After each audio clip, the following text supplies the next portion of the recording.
Yo les pido que ustedes piensen en un municipio de categoría 6 o de categoría 5, en un decreto de 150 páginas donde el lenguaje no es un lenguaje plano ni fácil. Obviamente es muy difícil su aplicación. Adicionalmente, ese decreto ha generado algunos problemas. Hablemos de uno, por ejemplo. Un primer problema tiene que ver con la aplicación de los tratados de libre comercio. Los tratados de libre comercio nos hacen exigencias en relación con los contenidos de algunas de las piezas que hacen parte del proceso de contratación. El decreto 134 no incorpora el contenido que deben tener esas piezas y tenemos obviamente un problema por eso. Pensemos en otras dificultades. El registro único de proponentes. El registro único de proponentes a través de los llamados SUS. Pensemos en compañías que tienen una cantidad de actividades. Esas compañías que tienen una variedad importante de actividades, tienen una dificultad porque en el SUS, por la norma tributaria, solamente pueden estar inscritas en 4 actividades. Entonces estamos castigando o creando un trámite que no tiene sentido, porque entonces una entidad tiene que ir a modificar cada rato su documento para efectos de poder tener otra actividad, en lugar de decir, usted puede estar inscrito en todas las actividades en que quiera estar inscrito, de acuerdo con su experiencia, y no le ponemos una limitación que no tiene sentido, que realmente no tiene sentido. Sigamos con el slide y después vamos viendo más ejemplos.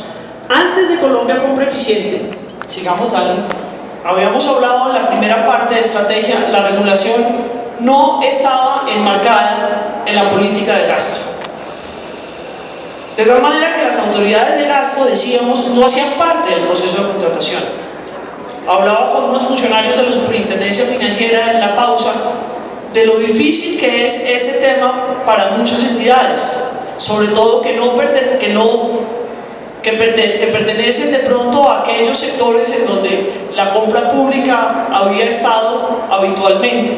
Y ahora estamos diciendo, no debe pertenecer ahí, debe pertenecer a una concepción de gasto, de política de gasto, de planeación de gasto.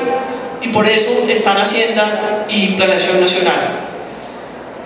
Veíamos que estábamos enmarcados alrededor de la regulación giraba alrededor de la lucha contra la corrupción. La rendición de cuentas se hacía de forma individual y la gestión de compras era un tema procedimental legal. Sigamos. ¿Cuáles son las consecuencias? La gestión de las compras está aislada de la misión. Hay gran frustración. Hablábamos por la mañana de la frustración de los compradores públicos al no entender que su oficio no es hacer contratos, sino su oficio es cumplir los fines del Estado y cumplir las metas de la entidad.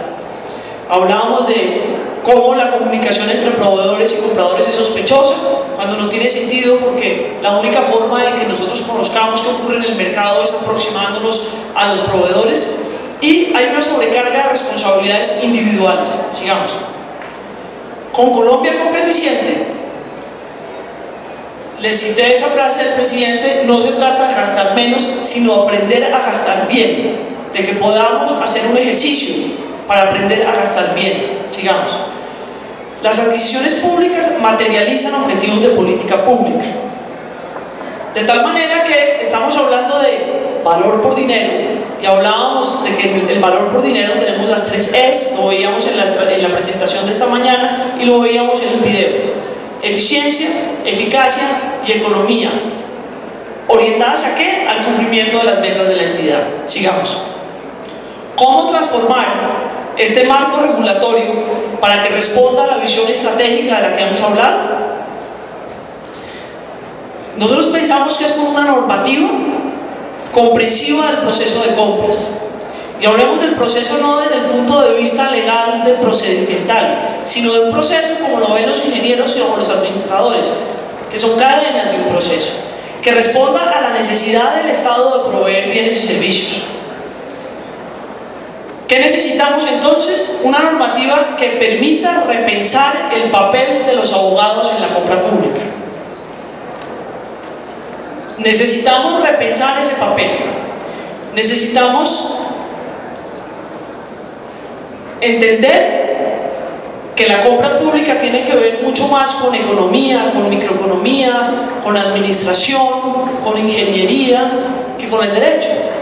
Yo los reto a que me muestren cuántos gerentes de compra pública en las empresas multinacionales son abogados. Los abogados, yo soy abogada, damos soporte, pero quien hace el proceso, quien hace el entendimiento del mercado, no debe ser un abogado, no debe ser una labor que un economista le ponga a un abogado, sino es una labor que el economista debe hacer.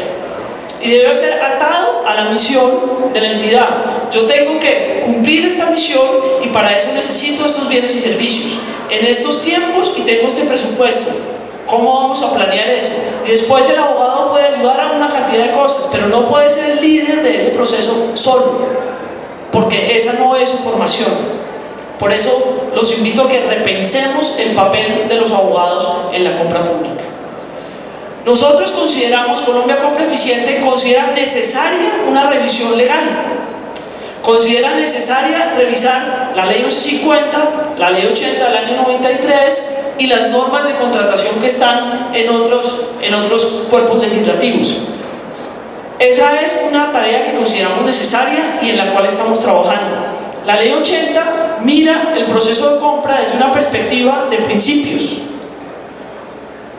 Pero la ley 1150 es una ley muy reglamentarista, va a detalles. De tal manera que estamos con dos orientaciones muy distintas que generan complejidades adicionales. Nosotros consideramos necesaria hacer esa revisión legal y estamos trabajando para presentarle al Gobierno Nacional un proyecto de revisión legislativa de las normas. Echemos para atrás todavía, Daniel. En materia reglamentaria, nosotros necesitamos modernizar el sistema. ¿Y a qué nos referimos con modernizar el sistema? Les voy a poner un ejemplo de la ley y del decreto. En la ley solamente existe un tipo de subasta, la subasta inversa, cuando en el mundo existen un montón de tipos de subasta, pero resolvimos en la ley 1150 casarnos con una modalidad de subasta. Colombia está perdiendo, por cuenta de eso, la posibilidad de aplicar subasta china, subasta holandesa, hay un montón de subastas que trae la literatura que se hacen en el sector privado y que posiblemente nos sirven mucho más para llegar al precio de muchos bienes y servicios. Pero por algún motivo la ley 1150 se refirió a un tipo de subasta, impidiendo que en el reglamento se utilicen otro tipo de subastas e impidiendo que nosotros conformemos precios de una forma más adecuada. Es decir, que lleguemos al precio o al valor final de una adquisición con un tipo de subasta que pueda ser mejor para la adquisición de un bien o servicio determinado. Modernización del sistema legal, del sistema reglamentario, ¿para qué también? Por ejemplo, para el acuerdo marco de precios. Ustedes ya vieron el acuerdo marco de precios con detenimiento y si ustedes recuerdan el decreto 734, en algunos apartes desconoce la existencia de Colombia Compra Eficiente, porque dice cuando el gobierno nacional cree el ente rector que pueda celebrar los acuerdos marco de precios. Evidentemente nosotros tenemos que modernizar esas normas porque de lo contrario no vamos a poder hacer los acuerdos marco de precios. Pero en otros casos sí tiene en cuenta que existe Colombia Compra Eficiente, pero le pone unos sistemas complicadísimos de coordinación que no tienen nada que ver con la modernidad y no tienen nada que ver con los sistemas de información. Ponen tantos consejos para administrar el SECOP que nos gastaríamos el año en reuniones de esos consejos y nunca hubiéramos podido por lo menos cambiar la presentación del SECOP. Sigamos, Daniel. En esa visión moderna, reciente de la compra pública, una de las cosas importantes que ha pasado es que las leyes, que se repiensa cuál es el estatus de cada pieza de normativo. Las leyes se simplifican y se limitan a estipular principios y políticas. Y los detalles de implementación no están en las leyes, como nos ocurre en la 1150 donde hay detalles. Esos detalles pasan a estar en otras piezas, en decretos, en circulares, en reglamentos, en manuales e incluso en el mismo contrato. Con un tema adicional, el mercado cambia muy rápidamente y el Estado tiene que tener mecanismos para responder ágil y rápidamente a esos cambios, porque si no acaba comprando como ya no se compra. Entonces hay que dejar, veíamos también por la mañana la necesidad de balancear la autonomía y la responsabilidad. Hay que dejar espacio para esas reglamentaciones por otras vías que no sean ni la legal ni la del decreto. Sigamos. Todos los abogados conocen divinamente la pirámide de Kelsen, no me voy a meter en detalles, pero a lo que vamos es, lo que queremos mostrar con esta gráfica es que tenemos la política, la ley, el reglamento y tenemos otra cantidad de piezas que son importantes, que son las que rigen la relación entre comprador y proveedor. Y tenemos que dejar espacio para eso. Entonces, lo que estamos pensando es que estamos hablando de la reglamentación de un sistema con unas bases muy claras para poder utilizar circulares, guías, manuales, modelos y que en los términos y condiciones tiene el contrato se regule el detalle de la relación.